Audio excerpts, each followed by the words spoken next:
Roma 10 ayat 8, demikianlah firman Tuhan. Firman itu dekat kepadamu, yakni di dalam mulutmu dan di dalam hatimu. Shalom Ilahi bagi kita semua. Seluruh saksi saya menyapa terlebih dahulu kepada ketiga pribadi ilahi yang esa. Roh Bapa Surgawi, Bapa Yahweh, yakni Bapa Eman Lahagu, Roh Alfa Omega, Tuhan Yesus Kristus, Bapa Aditya Nugrahanto, Roh Kudus, Roh Kebenaran, mempelainya, Bunda Faye Hamdani, dan shalom Elohim bagi semua anak-anak Tuhan di seluruh penjuru dunia. Ya, kali ini saya menyaksikan mengenai kesaksian pribadi yang sederhana saja dalam perenungan firman-Nya, yakni pada satu hari yang lalu yang terdapat dalam Roma 10 ayat 4 sampai dengan 15 dengan judul perikop kebenaran karena iman. Bagaimana pada satu hari yang lalu saya betul-betul merenungi daripada firman ini, terkhususnya di ayat yang ke-8 dan yang ke-9. Bagaimana saat dalam perenungan itu, Roh Kudus memberikan banyak pengajaran, bimbingan, hikmat, yang sebelumnya saya tidak pernah menyadari hal tersebut. Ternyata hal tersebut sederhana, tapi cukup sekali dan sangat mengetuk hati saya terdalam. Dan demikianlah ceritanya.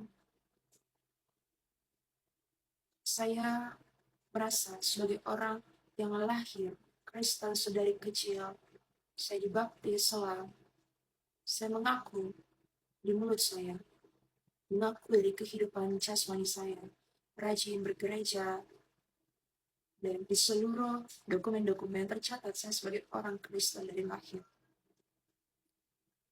Tetapi dalam satu hari kemarin, saya betul-betul dikupas sampai ke daging-dagingnya, bukan hanya sekedar di kulit. Dan sudah pun saya mengaku Tuhan Yesus Kristus sebagai Tuhan dan Juru Selamat saya. Tetapi itu hanya perkataan angin lalu di mulut. Tidak betul-betul dalam hati saya ini. Saya menempatkan Tuhan di atas segala-galanya. Dan kalau saya boleh membuka pintu manusia saya yang lama, buku yang lama itu, tidak tercatat satupun kehidupan saya menggambarkan bahwa saya adalah anak-anak Tuhan Yesus Kristus. Yang tercatat adalah kehidupan kedagingan, segala pesta ria, kesombongan, segala harta yang saya miliki. Tidak ada satupun lembaran-lembaran yang menggambarkan bahwa saya ini adalah anak Tuhan Yesus Kristus. Dari hal kecil saja, lewat pikiran dan mulut bibir saya. Bagaimana saat itu di pikiran saya memikirkan bagaimana saya mencukupkan hawa nafsu, kesenangan semata. Bagaimana pendidikan saya, seperti apa masa depan saya, dan berbagai macam Bapak Ibu pikiran-pikiran anak muda-mudi, dan tidak jauh-jauh yang pastinya daripada duit, yakni uang.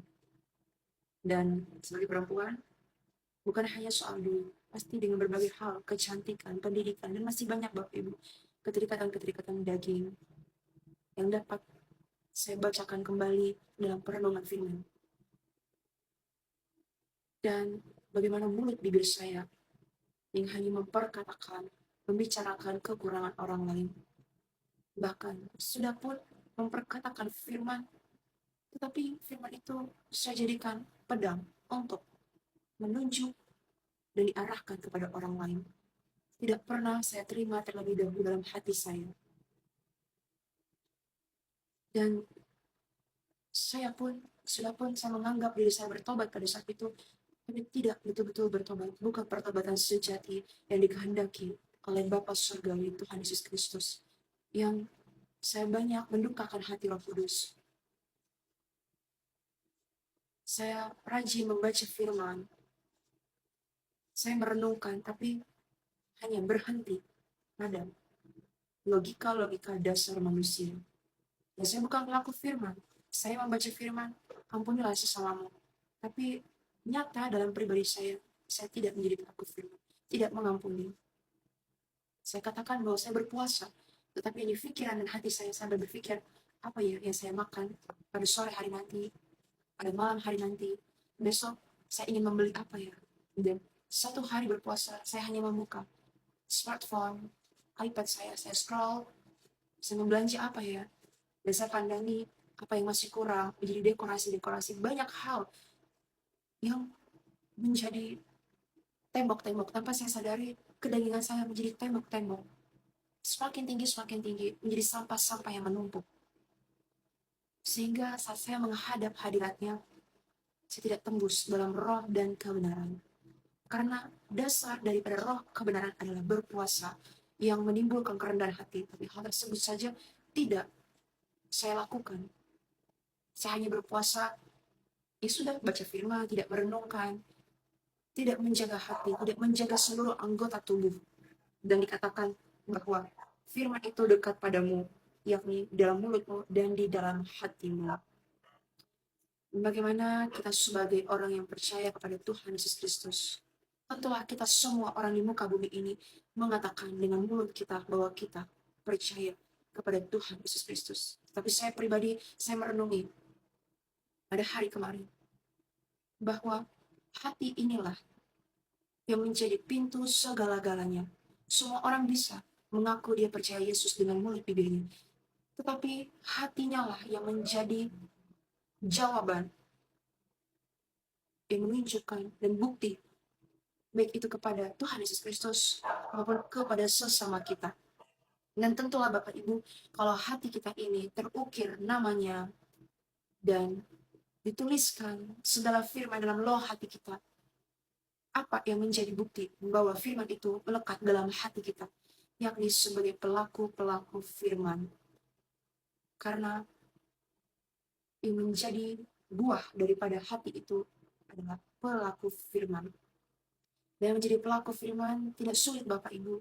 Saya pribadi diajar dan dibimbing oleh kuasa Roh Kudusnya bahwa dengan cara kita merendahkan hati kita, itu sudah menjadi pelaku firman. Bahkan itu dasarnya. Dasar daripada menjadi pelaku firman adalah merendahkan hati. Di saat kita mau merendahkan hati kita, maka Tuhan memberikan perantaranya, yakni Roh Kudusnya, menjadi penolong, penerang bagi langkah kaki kita di tengah-tengah dunia yang gelap ini. Dan tentulah Bapak Ibu, dikatakan juga di ayat yang ke-9, sebab jika kamu mengaku dengan mulutmu bahwa Yesus adalah Tuhan dan percaya dalam hatimu bahwa Allah telah membangkitkan dia dari antara orang mati, maka kamu akan diselamatkan. Dan kita terfokus kepadanya, percaya dalam hatimu mengenai kuasa keilahiannya. Bagaimana tadi saya katakan di awal, semua orang di muka bumi dengan mulutnya percaya bahwa ia menyembah Tuhan Yesus Kristus. Tapi semuanya yang menjadi kegenapan daripada perkataan adalah jatuh di hati. Dan bagaimana kita dapat melihat kuasa keilahiannya? Tidak usah jauh-jauh Bapak Ibu. Saya pribadi dalam perenungan saya kemarin, bagaimana saya diberikan nafas kehidupan. Berkat jasmani, saya bisa melihat sekeliling saya dengan mata pandangan saya. Bagaimana saya menyadarinya Bapak Ibu? Kalau bukan dengan kerendahan hati. Itu salah satu kuasa keilahiannya. Dan mungkin lebih besarnya lagi keilahiannya, bagaimana nampak dengan mata kita cakrawalanya ini. Tidak mampu kita terima dengan logika kita, tetapi karena hati kita penuh kerendahan hati, kita dapat mengerti semua yang diciptakan ini. Jadi kalau saya pribadi kemarin saya merenungkan, bagaimana nafas kehidupan, kesehatan bagi keluarga saya, dan bagaimana dulu begitu besar anugerahnya saat masa-masa muda-mudi saya sebelum saya bertobat. Sudah cukup terlalu banyak Bapak Ibu kenikmatan duniawi yang saya dapatkan. Dan saat ini sudah waktunya saya meninggalkan semuanya dan hidup dalam perenungan sebagai manusia rohani. Dan betul Bapak Ibu, ternyata hal yang begitu nampak sederhana tapi tidak pernah saya renungkan dalam pribadi hati saya. Bisa bersyukur sekali bahwa lewat pertobatan Dan lewat tuntunan kuasa Roh Kudusnya, semuanya boleh nampak menjadi berkat yang luar biasa, sungguh luar biasanya. Dan bagaimana kita dapat mempercayai kuasa-kuasa mukjizatnya kalau kita tidak pernah merendahkan hati kita. Dan saat ini Bapak Ibu, kita sudah berada di akhir zaman, di penghujung zaman. Murka-murkanya sudah ditumpahkan. Kita bisa lihat. Tetapi apakah kita melihatnya dengan mata rohani kita yang di dalam hati kita? Karena banyak ya Bapak Ibu, mungkin saya pribadi melihatnya sebagai, oh itu sudah biasa, itu perkara-perkara dari nenek moyang kita, cawan-cawan murka seperti itu hanya bencana biasa. Tapi kalau orang yang melekatkan firman-Nya dalam hatinya dan selalu menjadi pelaku firman dengan merendahkan hatinya, tentu Bapak Ibu, kita manusia ini dapat melihat bahwa bencana yang sedang terjadi pada saat ini bukanlah bencana yang biasa-biasa saja. Dari setiap bangsa-bangsa, benua-benua, negara tiap negara sedang dijalankan. Dan mari kita yang mengetahui dengan kerendahan hati, kita terus melekat kepadanya, yakni di bawah kakinya, tersungkur. Sebab apalagi Bapak Ibu, perlindungan kita bukan pada harta kita, bukan pada pribadi kita. Karena pribadi kita saja, roh yang ada dalam diri kita, bukan milik kita. Milik kepunyaan yang di atas Tuhan Yesus Kristus. Itu sederhana Bapak Ibu. Semuanya berbalik kepada hati kita. Kita tidak bisa Bapak Ibu, saya pun merenungkannya, bahwa dulu saya rajin ke gereja. Saya merasa sudah bangga menjadi anak Tuhan. Tapi baru saja saya keluar daripada pintu gereja, lepas Bapak Ibu, apa yang saya dengarkan firman tersebut, lagu-lagu pujian penyembahan itu yang saya nyanyikan lewat mulut bibir saya, semuanya hanya berlalu begitu saja. Begitu saya keluar daripada pintu gereja, apa yang muncul? Kedagingan saya. Ternyata saya belum melepas pakaian kedagingan. Dan saya melakukan berbagai hal duniawi.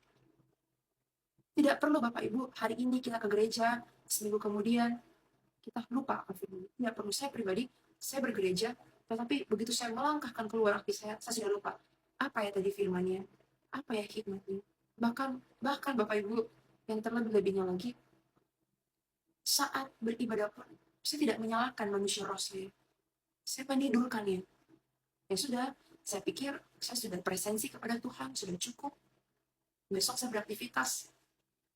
Dan masuk lagi ke dagingan tersebut.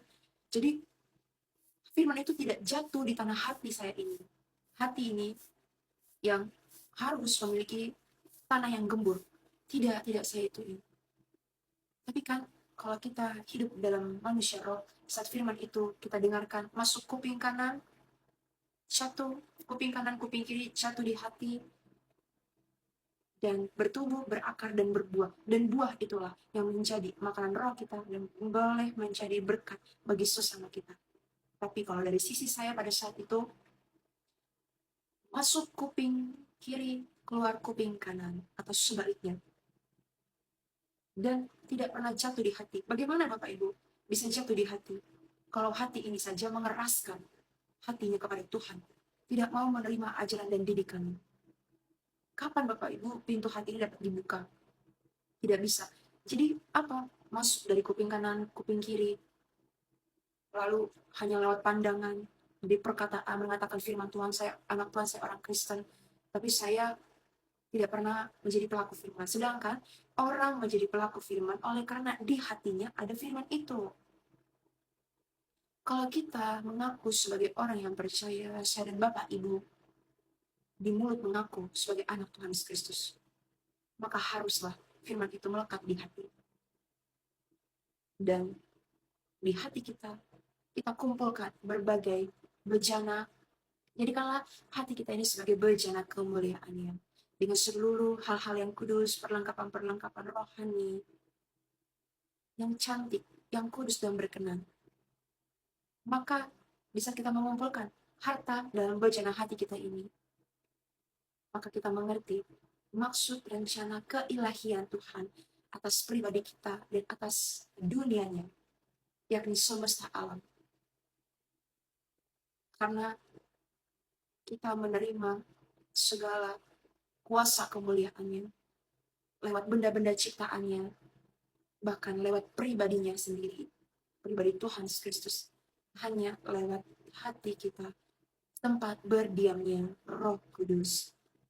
Maka yang kita sediakan adalah hal-hal yang kudus.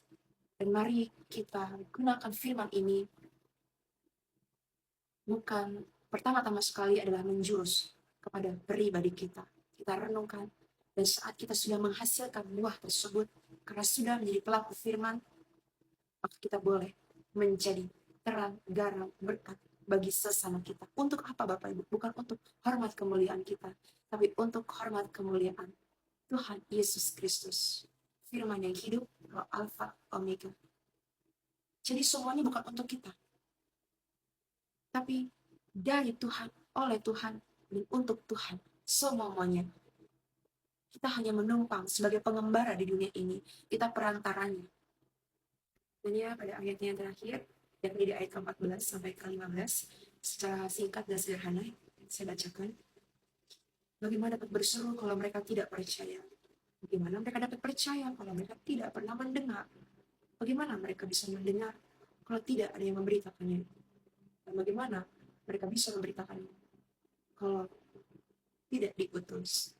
Dan secara singkat dan sederhana pengertiannya hanya mengenai kesaksian yang Bapak Ibu. Dan kita orang-orang yang menjadi saksi-saksi tersebut. Lewat apa? Lewat kehidupan kita menjadi pelaku-pelaku firman. Apa yang kita lakukan, orang melihatnya. Dan apa yang kita perkatakan, orang mendengarnya. Dan tentulah Bapak Ibu, berbeda.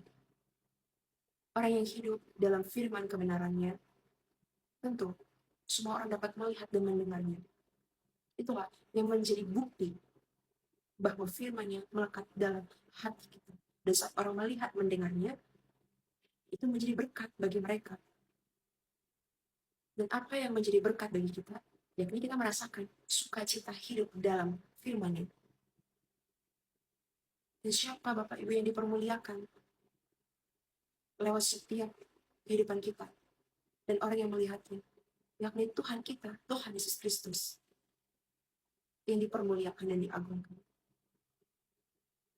Dan kita yang sebagai pelaku firman ikut turut merasakan kebahagiaan dan kemuliaannya lewat kehidupan kita yang boleh, puji nama Tuhan, boleh menjadi teladan bagi sesama kita. Dan akhirnya orang yang melihat kehidupan kita itu merasa terberkati, merasa bahwa Tuhan itu betul-betul ada, Tuhan itu betul-betul hidup. Buktinya si orang ini, seorang itu, dan tidak perlu Bapak Ibu kita menjadi saksi dalam perkara-perkara yang besar. Perkara yang kecil pun kita bisa saksikan. Misalnya saja kita hidup, bernafas, diberikan kesehatan, itu terucap Bapak Ibu dari mulut kita, maka orang yang mendengarnya dan melihat kehidupan kita akan merasa terberkati dan akan muncul dalam hati mereka, iya ya, Tuhan itu baik. Akhirnya Tuhan dipermuliakan. Yang mungkin ya Bapak Ibu, saya pribadi pun merasa tidak pernah mempraktekkan hal sederhana ini. Karena apa yang dibicarakan adalah hal-hal duniawi dalam pribadi saya. Karena yang saya hidupkan adalah manusia duniawi saya. Maka yang saya perkatakan pun hal-hal duniawi. Jadi untuk menembus dalam dimensi roh dan kebenaran yang begitu luar biasanya, yang ternyata hanya membutuhkan dasar-dasar yang sederhana, sudah boleh menjadi berkat. Tapi itu tidak saya lakukan pada saat itu, tidak saya praktekkan. Karena apa? Karena yang saya hidupkan adalah manusia roh, manusia daging saya.